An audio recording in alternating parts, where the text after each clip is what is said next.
beautiful sunny day here in Cairns, far north Queensland at the Australian Armour and Artillery Museum. Hello and welcome to AusArmourfest 2021. My name is Kurt and I will be your host today, taking you through the next hour of non-stop tank action. It's going to be an absolute blast. We know a lot of you would have loved to have joined us today, but we hope that this will go some way in bringing AusArmourfest right into your homes. So today we've got World War II demonstration day. It's nothing but World War II vehicles. It's going to be fantastic and we've got a few running around behind me right now. So let's take a look at what's in store for us. It's World War II demonstration day and what a lineup we have. The newly arrived ISU 152 has taken the place of the SU 76 in this list. A platoon of Panzer IVs that Guderian himself would be proud of, and the latest addition to the museum's collection, the Jagd Panzer IV, newly restored and fresh out of the workshops. Throughout the stream, we'll be crossing live to my good friend and colleague Alex Knott, who is sitting in our newly constructed commentary box. He will deliver two 15-minute sessions of live Q&A and will be giving you a deeper insight into some of our rarest and most prized exhibits as they make their way around the track. Before we go any further, a very special shout out to the crew at World of Tanks, Republic of Gamers and Tag Mods for our sponsorship of this stream. Guys, we know you'd love to be here, but hopefully we put on a good show for you. Our very first special guest is someone that has helped make this whole event possible. All these tanks running take mechanical knowledge, and I have with me here Lottie, one of our very dear mechanics. Welcome to the show, Lottie. Thanks for having me. We were going to have another guest, Peter. Yes, we were going to have Peter. Unfortunately, due to some unforeseen circumstances, he's needed elsewhere. What are the circumstances? I'm guessing it's tank related? Tank related, yes. Water tank and normal tank related. Water tank? Yes, yeah. Water tank related. Keeping the dust down? Yes. Oh, man. Well, how long have you been with us for now? Oh, well over 5 years. I think almost 6 years at this point. So. Gosh, Yeah. and are you doing your trade? Is it a mechanic's trade? Yeah, I'm doing light automotive apprenticeship at the moment, and then hopefully heavy down the track. Heavy. Yeah, heavy. What do you reckon has been challenging? I know like a normal mechanic's trade probably involves a lot more cars, but yours has a very heavy tank focus. What's the sort of difference between the two, you reckon? Oh, a bit of everything really. Yeah. Just generally due to the age of the vehicles that we work with. We simply don't cover much of that with general automotive. You don't find magnetos on a normal car. Well, we're actually playing a bit of footage on the restoration, or the, getting the Sherman Firefly fixed up, ready for the event. What sort of problems were we having it here? So initially, when we got the Firefly, we found that it was overheating a fair bit. We had to do pretty much a full engine rebuild, all the way down to the gasket lining, which proved to be our major contributing factor. We had to do it twice. Oh man. Yeah, it's on. Crank it. Just keep cranking. One more. Four.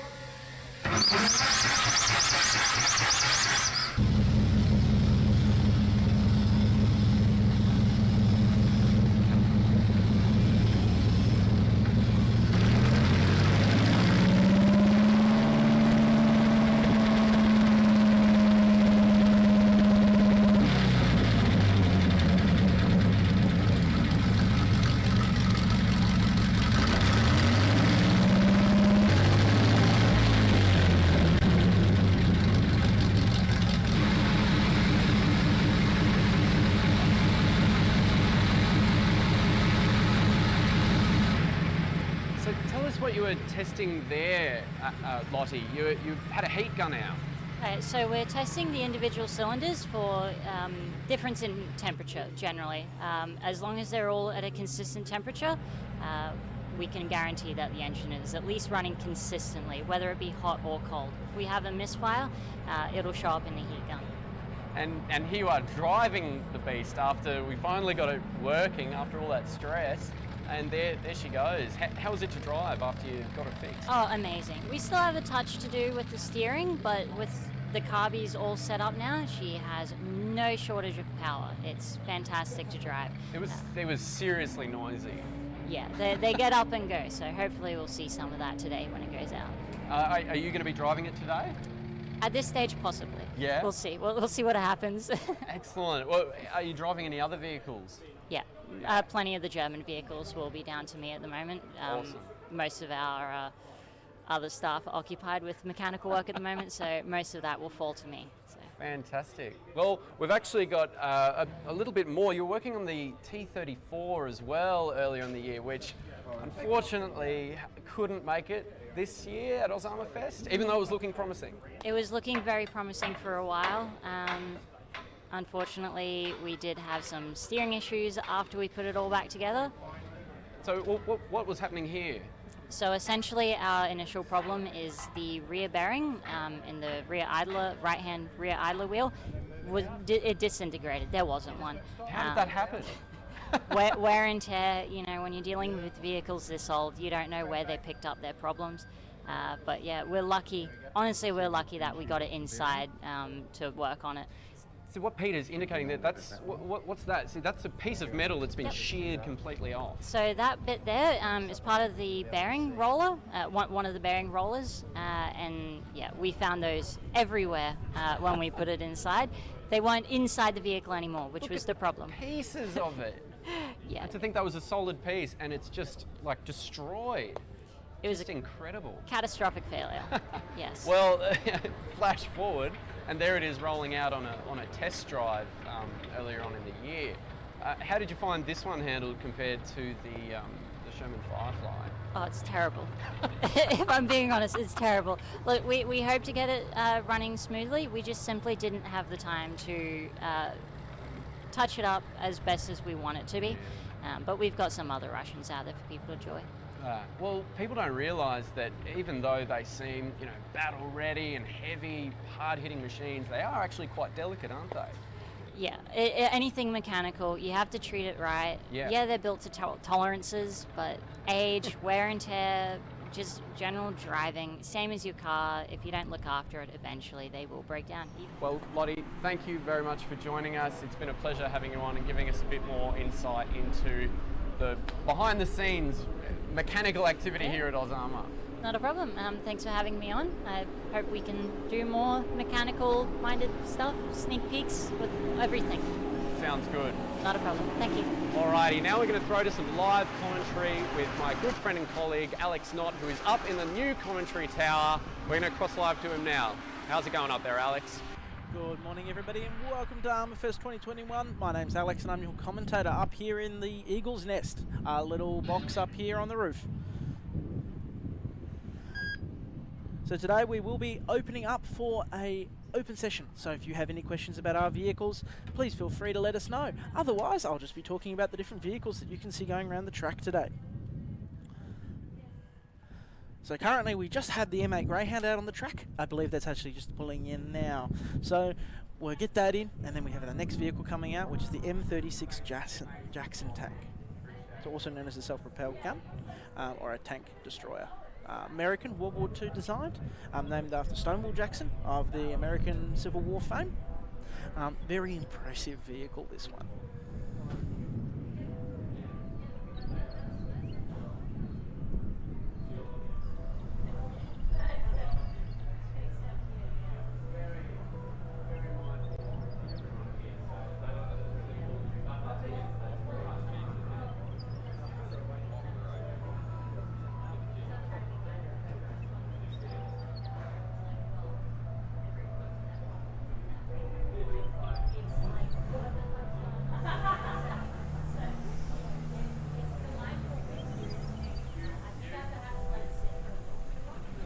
So, as you can see now, we're just quickly moving some vehicles around, and we've got the S1 armoured car out on the track today. So these vehicles were produced domestically in Australia, however didn't see any service with the Australian military during World War II. They're actually produced for the US Army Air Force. They're a contract operation, and they made approximately 200 of these vehicles.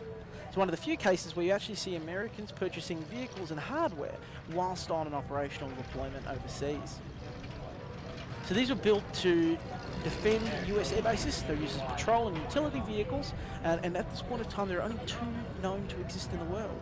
the museum's S1 armoured car, another S1 armoured car that's in private ownership in New South Wales in Australia. As you can see, it can hit quite good speeds. And it is a very unique and interesting vehicle, just in regards to its history with both Australian manufacturing during wartime and the American Air Force in Australia and their operations here, particularly up north in Queensland, where we had American bomber squadrons and American fighter interceptor squadrons who would bomb Japanese islands across the Pacific.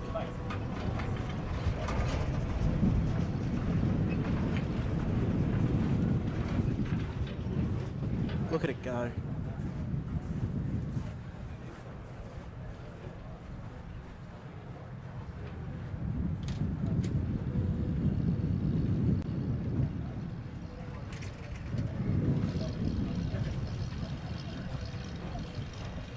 Just while we're heading around with the S1, we'll just let you know about our 88mm gun. You might see that in some of the shots as the S1 thumps around the track. It's in the middle of our field and it's currently awaiting restoration. We'll have that repainted up and it will look very grand there amongst all our vehicles. So our track here at the museum is a 500-metre track, figure of 8. Typically when we do vehicle exhibitions, we do a kilometre out on the track so you can see it spinning around and doing turns both left and right and exhibiting what the vehicle can do for us here today.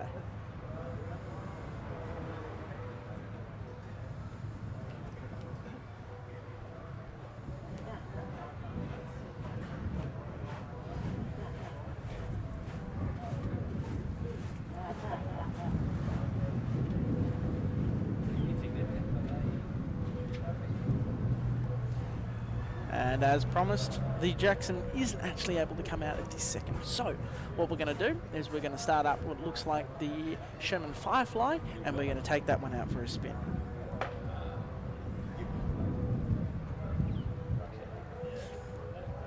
It's great to see this shot of just all our vehicles up in a line. Unfortunately, some of the vehicles have already gone out. We do apologise for the technical difficulties of the live stream, those that were watching on Facebook. However, behind the initial couple of Panzer IVs and Jag Panzer IVs, you can see peeking through our Sherman Firefly, which is now pulling out. So this Sherman Firefly is marked up with a Canadian unit. So interestingly, the Canadian unit that this vehicle represents is actually the unit that is credited with knocking out the Tiger Ace's Whitman's tank. Look at that engine go. You may see later on today, but we actually wet down our track regularly with a water truck. So that's trying to limit all of the big amounts of dust that you can see currently billowing up around the vehicle. Stops everyone here from getting quite dusty. So Sherman Fireflies, they're a 17-pounder gun mounted into a Sherman chassis. So this is an M4A4 Sherman with a 17-pounder gun. Sherman Fireflies were deployed after North Africa when it was seen what the effect of a Tiger or German heavier armour could do.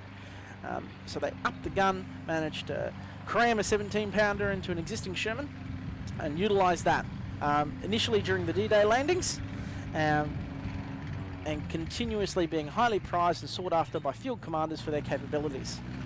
This particular vehicle, as mentioned, bears the markings of A Squadron, Canadian 26th Armoured Regiment, the Sherbrooke Fusiliers. This squadron of the Sherbrooke Fusiliers is credited as the unit that knocked out Whitman's Tiger, killing him and his crew during an ambush.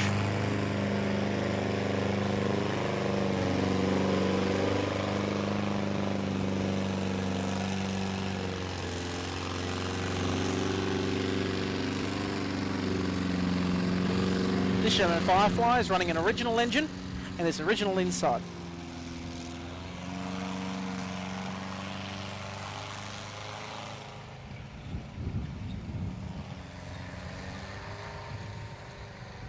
As can be seen, that blue triangle there on the side of the vehicle, that denotes A Squadron.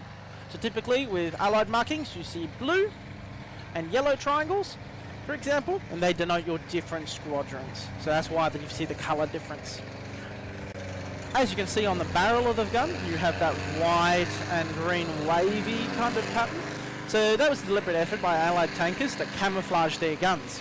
At long distances, Tigers and other heavier vehicles would, all German vehicles actually, would target Fireflies as a priority, or American long-barreled 76s. The idea there was that the guns were much more powerful than the short 75s on most Shermans, and they needed to take out those heavy guns first. If they didn't, the heavy guns would take them out, especially at the longer ranges. So, Allied crews, as a result of getting shot up a lot more with the heavier guns, camouflage their 17-pounders and their long 76s in order to give them more of a fighting chance at not getting hit first in an engagement and allowing them to fight back.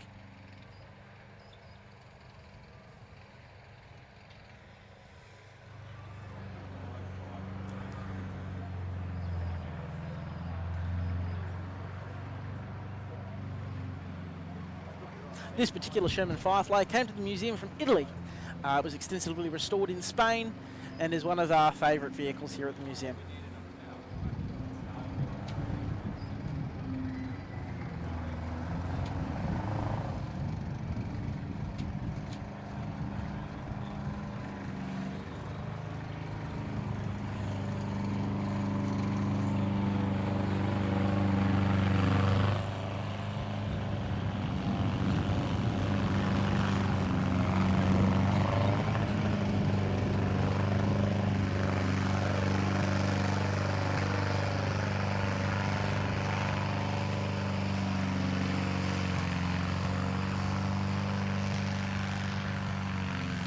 Do we have any questions from our live audience on Twitch? Oh, there's a little bit of camouflage here on our Sherman Firefly. As I did mention previously, you do have the camouflage to disguise the length of the gun there on the end of the gun and on the muzzle brake. We do have an M3A1 white scout car. Unfortunately, it's not out today. It does have some radiator issues and a flat tyre. So unfortunately, we couldn't get it out for you today, but we do have one.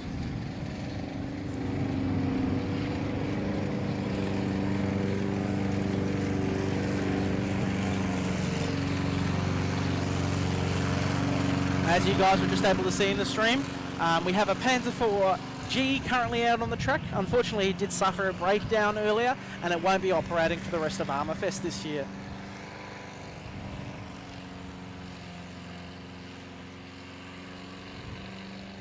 Well, I would consider it quite an upgrade. So when the Shermans initially started to get used extensively in Northern Europe, there was typically one of these to a troop.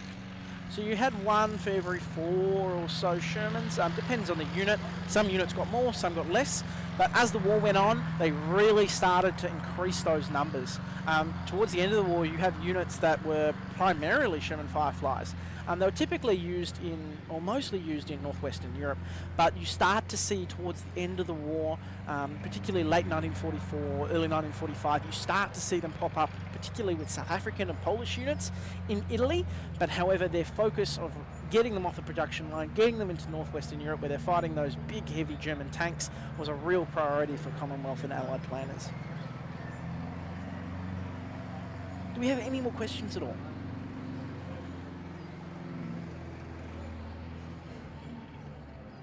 So the Grant, that one's not out at the moment, I'm afraid.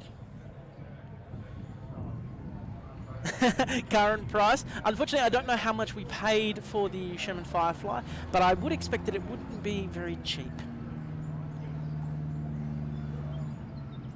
Oh, I wouldn't call it tiger food. I mean, the markings on this vehicle, as I stated previously in the stream, were indicative of AVE Squadron, Sherbeck Fusiliers, a Canadian armoured unit, and they actually knocked out Whitman's Tiger, several other Tigers, and other German armoured vehicles in an ambush.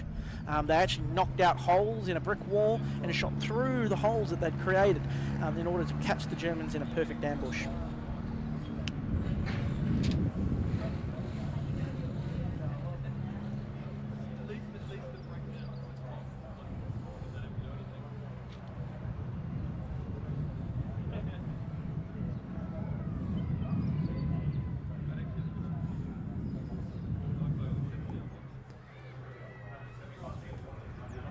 As you can see, a few of our vehicles lined up there.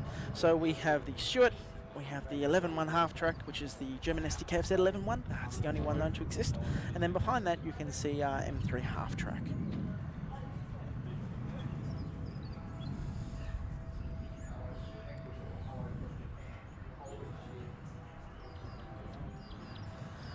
Hello there, Joseph. Thanks for saying hello from Sao Paulo. And hi there, John. How are we all today on Facebook? Very sorry it's taken us so long to get the stream up to you. We've just had a few technical difficulties here today. Hello, Hironori. Thank you for saying hello from Japan. Out next on the track today, we have the M36 Jackson. We've affectionately named her Janet. So, the Jackson today is out on the track. We acquired her from a British collection. She's fully operational, but she's actually an ex-Yugoslavian model. So after World War II, the Americans supplied significant numbers of M36 Jacksons to Yugoslavia, under Tito at the time. The Yugoslavians received these Jacksons as part of war aid. They didn't use them initially as a tank destroyer. Towards the end of their life in their service, towards the 1970s, 1980s, they got integrated into infantry battalions and used to support guns. As parts started to break down, engine failures occurred. They weren't able to acquire American engines and equipment, as at that time they were very firmly aligned with communist China and other communist states. As such, they were required to improvise. The our M36 Jackson, as it is Yugoslavian, has been fitted with a T55 MBT engine. This results in a much more reliable vehicle, a much more reliable engine with easily accessible parts, and it is much more powerful in regards to its drivetrain and what it can do. So this particular Jackson, we believe, was involved in combat potentially during the Civil War in Yugoslavia. It has sustained damage. We do not know if this damage was sustained in combat or not. However, as you look at the Jackson and it comes around the track, make sure to have a look on the gun mantlet. You will see a rectangular section, a raised section on the mantlet. That is where an RPG, we believe, has gone through the gun mantlet, gone through the turret, and detonated inside the turret space.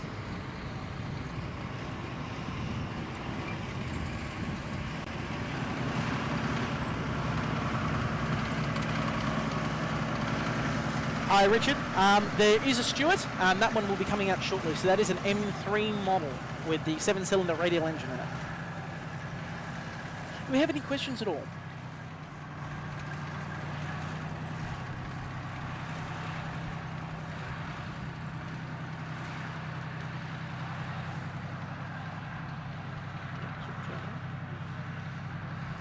So guys, as you can see, our Jackson's heading around the track, and unfortunately I have to leave you very shortly. We'll be passing you on back to the studio, and we'll be giving you some more interesting things to look at today. Thank you so much, and we look forward to talking to you again this afternoon. Thank you. In the past, we have not held fundraisers for our restoration projects, but this year, we have partnered with World of Tanks, Republic of Gamers and Tag Mods, who are holding a raffle in support of an upcoming restoration project of ours, the late model StuG III. If you're a tank enthusiast and love PC gaming, you are in luck. These guys have built a custom gaming PC in the shape of a StuG III. It's an unbelievably powerful machine with insane specs, and did I mention it's a StuG III? The proceeds from this raffle are being kindly donated to us in support of our restoration. It's going to a very good cause, turning what a faraway European farmer might have scrapped into a restored historical artifact. How do you get involved? Well, watch on to find out. Of course, there's a queue for restoration projects before we can get to the StuG III. The workshops are always working on some interesting vehicles, and if you've been on our social media, you've probably noticed the Tiger I. Well, I joined the Australian Armour and Artillery Museum earlier this year and was able to document this process. It's a beautiful vehicle, and we want to give you an insider view into how we went about it. So we've made a documentary series, and we're going to play you out an exclusive first look at the first episode of In the Workshop with Bo. Hi, I'm Kurt from AusArmour, and this is the Australian Armour and Artillery Museum. Our museum has over 200 exhibits, and it's growing every month. In this new series, we want to give you a true glimpse of what goes on behind the scenes. Let's take a look at what's happening in the workshop.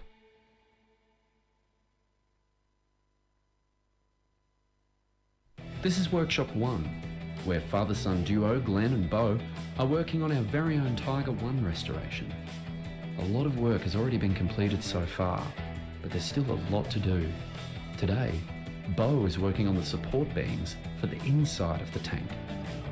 These beams will be supporting the turret once it's fitted to the roof. They have to be strong enough to hold between 7 and 10 tonne. We spent over 5 years sourcing parts for the Tiger I before commencing the build in 2020. These parts varied greatly in condition. So where we've been able to, we've incorporated the original parts with new pieces that we've fabricated ourselves.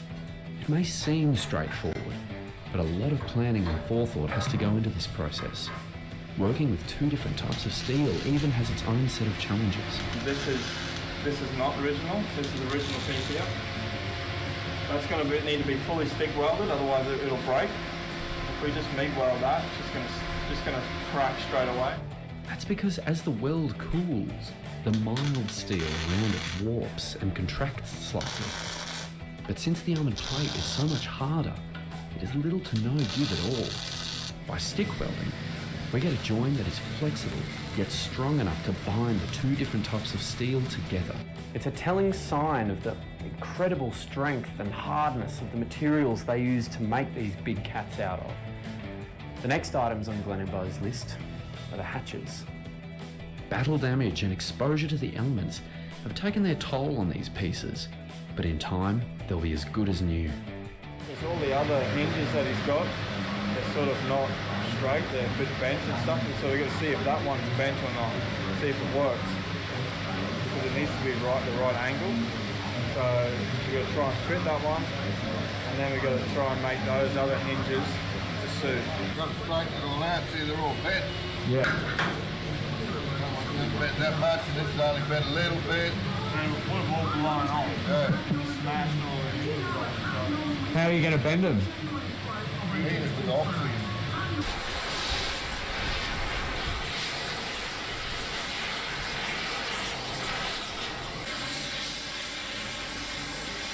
I try and make it so I can do it by hand the whole way.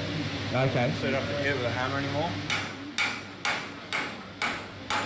The freer you get it, the better. Yeah. The easier it is to open and everything later on. So.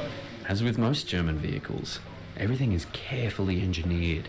Even the hatch locking mechanism has a complex elegance to its design. This is how you lock your hatch so it can't be opened from the outside. And I had a big rubber seal in here, so they would have used that too to stop it opening up when they went through rivers and that sort of stuff too.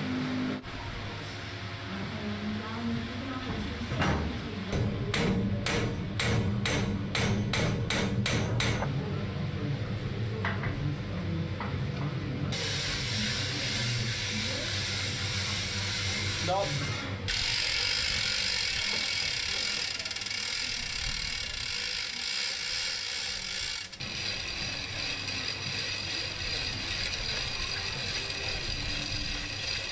We're just going to keep this little tab here flat, so when we tighten it up, it should lay down flat. With just a few more adjustments, the hatch is fitted into place, and she opens and closes like a beauty.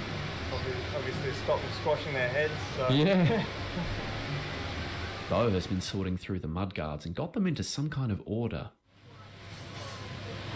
We're going to use this on the right hand rear.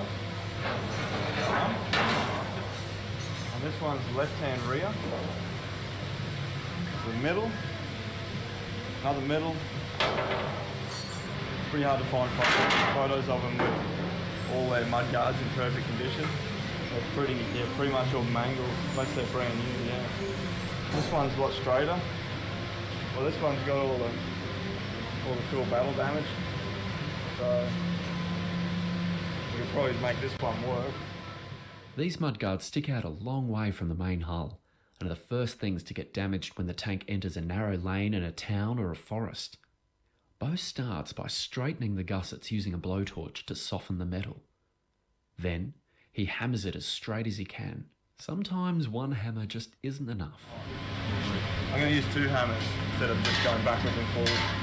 One actually is like a dolly, so the other one's behind.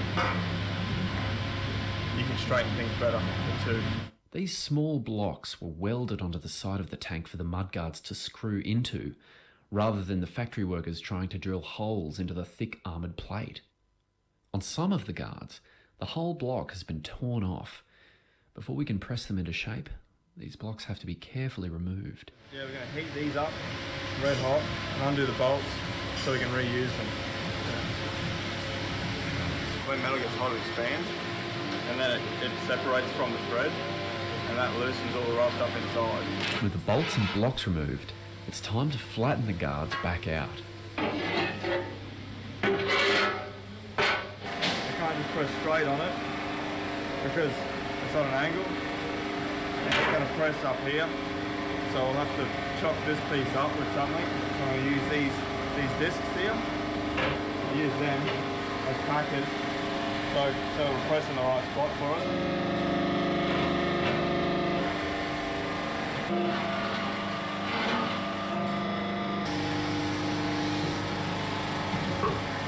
If there's a high spot, try to put that directly underneath the ram, try and squash it down flat, go just a bit past, and then it usually springs back straight.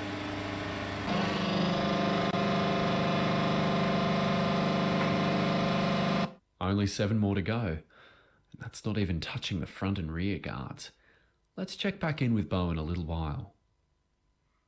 We have a lot of gear here in the workshops to get our restorations and repairs done, but some jobs require us to outsource. The lads at Luxury Yacht Refinishes in Cairns have just finished sandblasting the roof back to bare metal.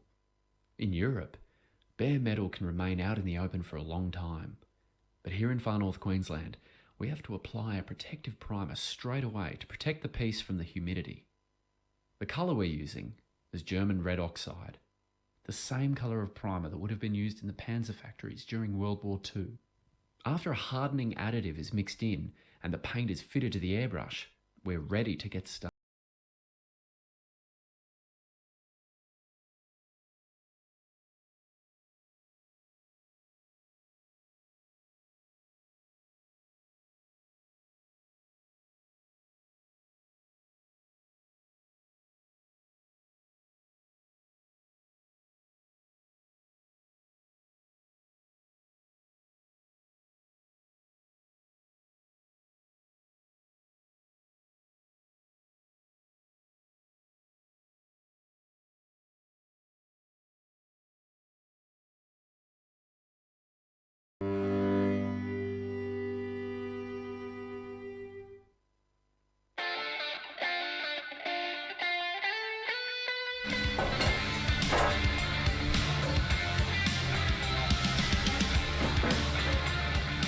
After a few more days of painstaking work, the mudguards are straight enough to be fitted. That's Jesse from Workshop 2. He's come to give Bo a hand. We'll be seeing more of him in future videos. Because they're so badly bent, we can't actually force it down by hand. It's too strong. So we're just going to put the forklift on here and try and just force it in.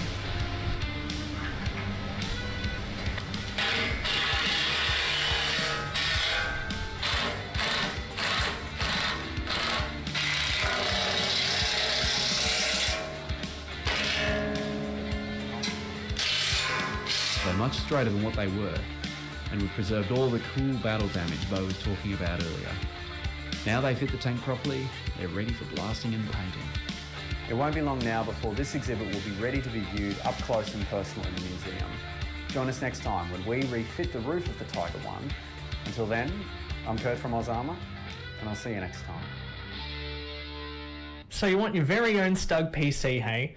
Well, here's how you can get one and support the AusArmour Museum at the same time. Just head on over to tanks.ly/AAF2021 and you'll be able to create an account. All you need to do is put in your email address, create an account name and a password. Make sure to use the invite code AAF2021 to get yourself 500 gold, 3 days of World of Tanks Premium and 100,000 credits. On top of this, you'll also get some missions that will allow you to unlock an additional 3 tanks, including the Object 244, boosters, free equipment, and more premium time. You'll now be able to purchase the special raffle ticket bundles on the premium shop. Once you've purchased your chosen bundle, you're entered, and we'll contact you on September 3rd if you're the winner. Thank you for supporting AusArmourfest and the restoration of the StuG project.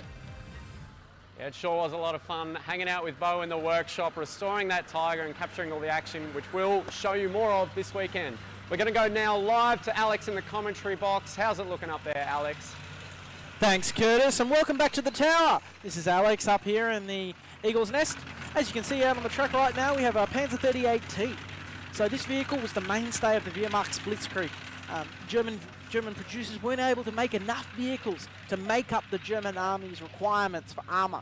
As such, when the Germany marched into Czechoslovakia and took over the country, they seized all Czech vehicles. So they seized thousands of Czech armoured vehicles, but particularly they were after the Panzer 35Ts and the Panzer 38Ts. These vehicles made up a significant proportion of German armour during the Blitzkrieg period and would continue to be produced in Czechoslovakia whilst under occupation. The vehicle that you can currently see going around the track is marked up for the German 7th Armoured Division. However, it is marked up for after 1942. So this is the kind of markings that you'd see on a vehicle. So you're looking at just prior to Stalingrad. You're looking from roughly after July 1942.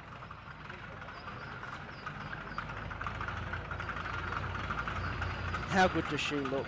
So she's got her original Praga engine in there, and she's a fully operational vehicle. Except for the gun, of course. We can't have those.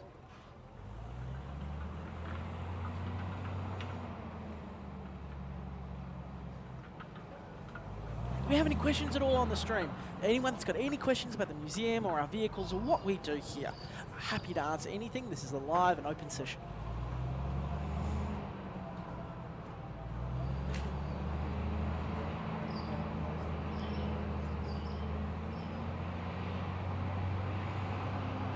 Brad, you're very lucky to make it up here to see us. I'm so sorry that you're locked out of Queensland for AusArmourfest this year, but we're very happy to be bringing you this live stream, and we're happy to bring you the live stream over the next 2 days as well. So the live stream will be on 11 till 12 tomorrow and on Sunday, in order for us to show you some more World War II and a large range of Cold War armoured vehicles.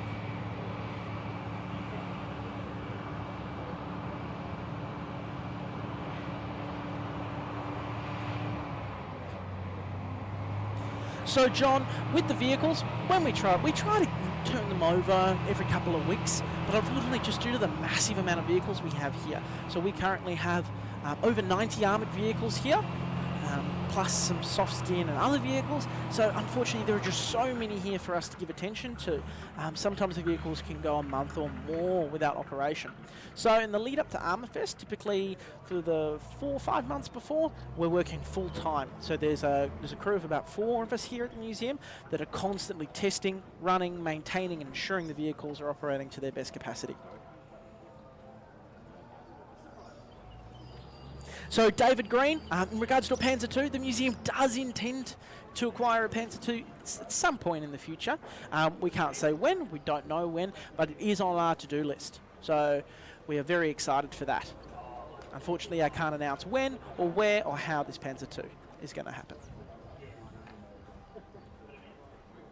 Well, thank you very much, Kylie. We're happy to bring the stream to everybody here today and just really show off what we can do for those who unfortunately can't make it, particularly because of lockdowns from COVID. So, Amalio, this particular vehicle we purchased from a British private collector. They reassembled this vehicle from components found on firing ranges in Norway and in England. And the engine was sourced from Czechoslovakia.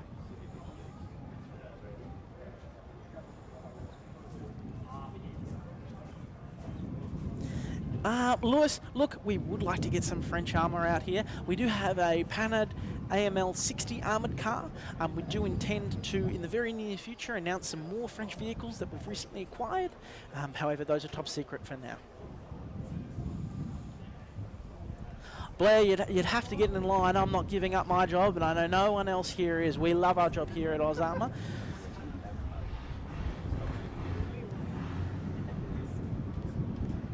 Yes, Chris, the ISU 152 is here today. It is out and running, and hopefully you get to see it.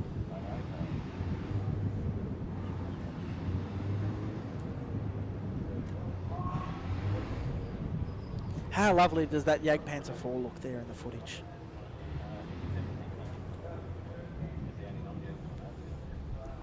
So Chris, Christo, sorry, we would love some South African vehicles. I love my Raffels and I love my Olifants. They're both excellent vehicles. I would really love a Elan 90. That would be my go for the South African vehicles. But unfortunately, this time it's providing quite difficult for us to get anything out of South Africa. But it's something we are investigating in the future.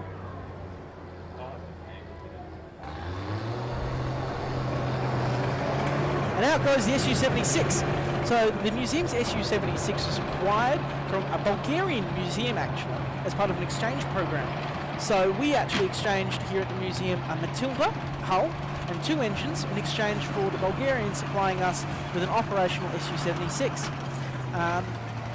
The reason why the Bulgarians were after a Matilda was because actually 1,000 Matildas were sent to the Russians to help support their war effort through the Lend-Lease program. In 1942, Matildas made up approximately a third of all Russian heavy tanks in service, which is absolutely crazy to think about. After the war, the communist regime decided that they didn't want that to be really well known, so what they did was all the surviving tanks, of course there weren't very many, were bundled into military storage yards or destroyed.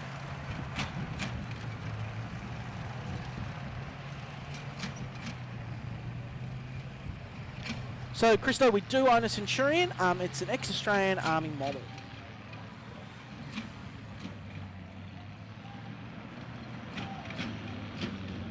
Thank you, Alfonso. We love showing off our vehicles here today.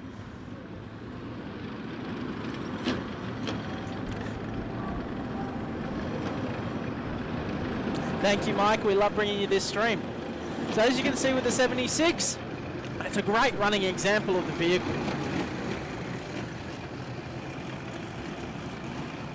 So Tony, we try our best. A lot of the vehicles are very close to original, but however, without an original paint sample, it is very difficult with some of the vehicles.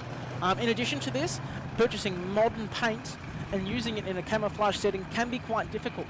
Sometimes the application goes perfectly, sometimes we have issues. Unfortunately, due to the amount of effort we have, if there is a minor issue, we typically have to leave it. With markings and details and things like that, we are almost 100% spot on every time. We have an expert here at the museum that does a lot of that work and a lot of research for us. His name's Jason. He's our assistant manager, and he does an absolutely excellent job at getting those markings just spot on. So Michael, we have 2 Sentinel tanks here actually. Of the 6 left in the world, we have 2 Sentinels here. So we have an AC-1 model with all its original engines and components. We do hope to get that running one day. And we have an example that represents the AC-4 prototype that was produced with the 17-pounder gun. Funnily enough, the 17-pounder gun mounted in the AC-4, that mounting system was the first time a 17-pounder was mounted inside a vehicle. So the British can't take credit with their Firefly. The funny thing is the leader of that design team that designed the turret and made it so the 17-pounder could fit, magically got transferred to a British design team and was part of the design team that modified the Sherman turret to fit the 17-pounder gun.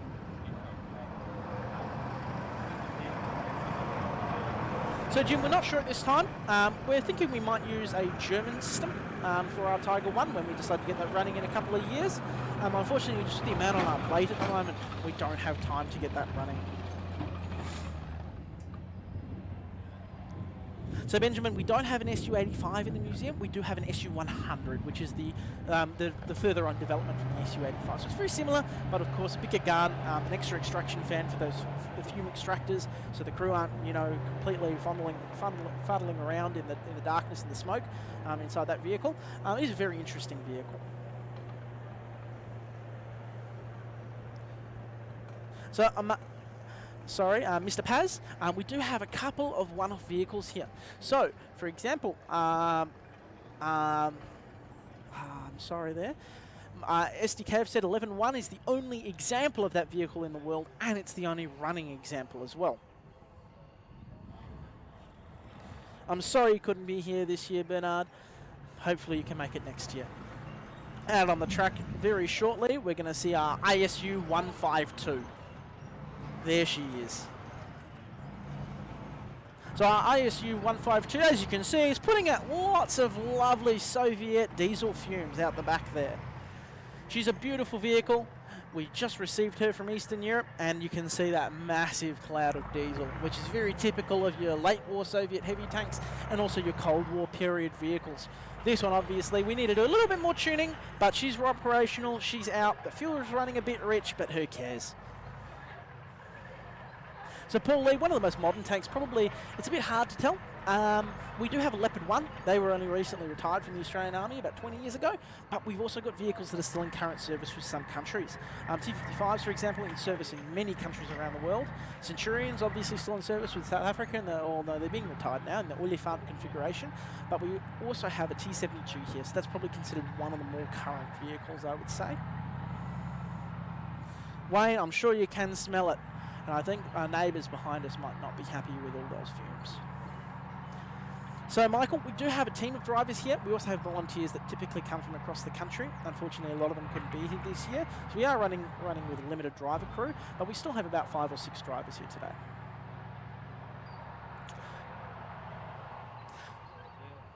So Christo, we don't have an IS-2. The only IS hull we have here at the museum is the ISU 152.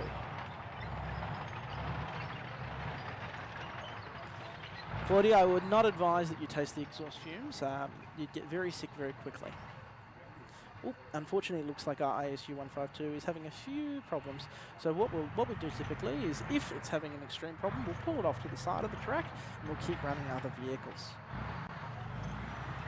So as a precaution, if the driver does feel like there's anything wrong with their vehicle, they'll pull it off to the side, check to make sure everything's okay, and then they'll keep going. That way we don't block the track. Because unfortunately this morning we did have an issue with one of our Panzer IVs, the G model. Unfortunately that has broken beyond repair at this point in time. It requires workshop repairs, so we've had to tow that off the track. So having the drivers be careful really helps.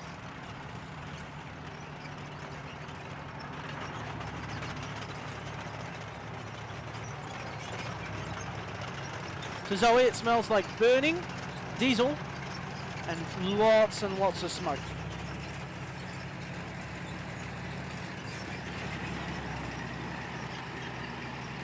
Neil, I'd be more than happy to. Hi Bruce, and welcome to the stream. We're happy to have you here today.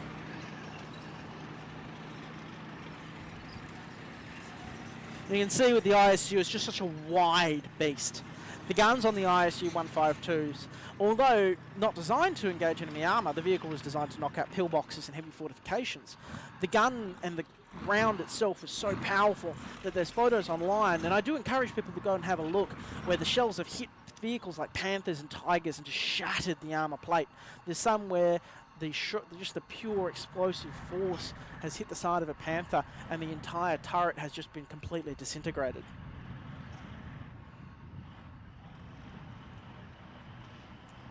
So Christo, we do have a T-34 here. We have a T-34-85. One day we hope to acquire a T-34-76. However, they're very difficult for us to acquire. The 85 model that we have was made just after World War II.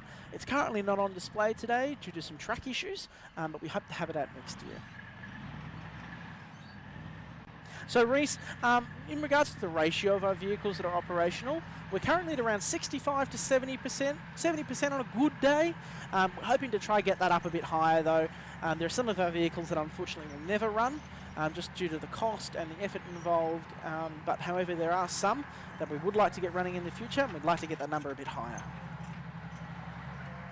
Well, Tony, we'd love a Farmo, but even if we had a Farmo, I really wouldn't want to pull something like a Leopard with it. So we do have a new vehicle coming to help us with our towing and movement around the museum, and that's going to be a Leopard ARV recovery vehicle.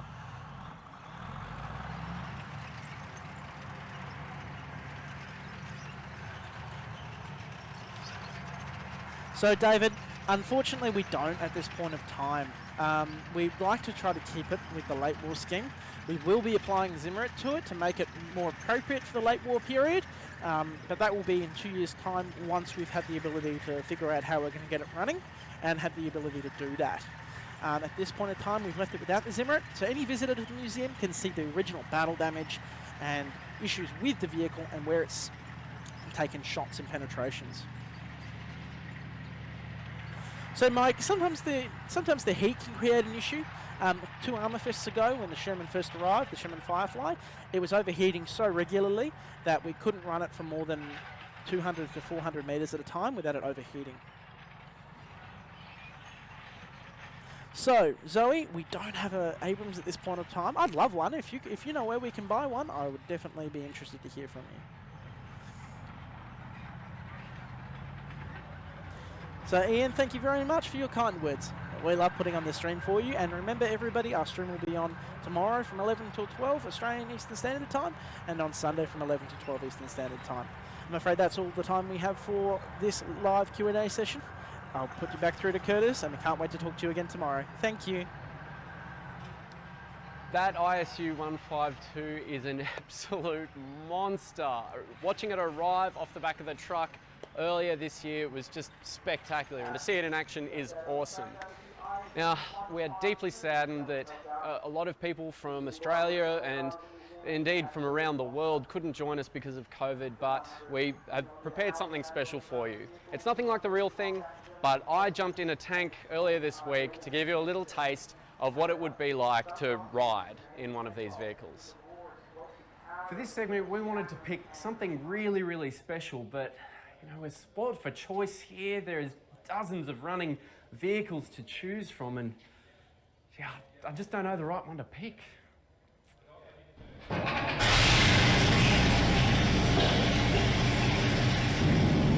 you want any idea of what it might have been like in World War II to drive a Panther, this is the way you do it.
Over 6,000 Panthers were built over World War II, and after 80 years, this one is still a runner, one of the only ones left fully restored in the world. And you can see it right here at the Australian Armour and Artillery Museum.